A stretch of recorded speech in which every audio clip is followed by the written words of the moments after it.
I'm Veeresh, I'm from fourth year.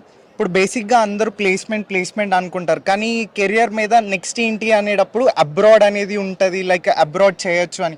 బేసిక్గా నేను CSC department నుండి, కానీ ఏంటి అంటే నెక్స్ట్ నేను ఎంబీఏ పర్సీవ్ చేద్దాం అనుకుంటున్నా. కానీ చాలా మందికి తెలియదు ఏంటంటే, ఓకే సిఎస్సి చదివి ఇప్పుడు నెక్స్ట్ ఐటీ జాబే చేయాలి, ఐటీ కానీ నాన్ ఐటీఏ చేయాలి అని అనుకుంటారు. కానీ బేసిక్గా ఎంబీఏ చేయొచ్చు and also they are many more opportunities అనేది తెలీదు. ఇక్కడ మాకు కెరియర్ కౌన్సిల్ అనే వింగ్ ఉంది.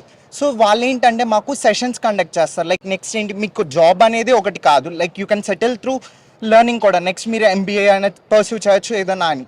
ఇప్పుడు వాళ్ళు ఏంటంటే మాకు సెషన్స్ కండక్ట్ చేసి మాకు క్లారిటీ ఇస్తారు, ఓకే మీరు ఈ లాంగ్వేజెస్ నేర్చుకోవాలి. సో ఇప్పుడు లాంగ్వేజెస్ నేర్చుకోవడానికి కోసం మా కాలేజ్ వాళ్ళు మాకు German language and also Japanese language అనేది కరికులంలో ఇంక్లూడ్ చేశారు. సో ఏంటంటే ఎవరైతే అబ్రాడ్ వెళ్దాం అనుకున్నారు, సో వాళ్ళు ఆ కోర్స్ తీసుకోవచ్చు. అది దాన్ని బట్టి ఏంటంటే మనం క్రెడిట్స్ కూడా మనం తీసుకోవచ్చు అనమాట.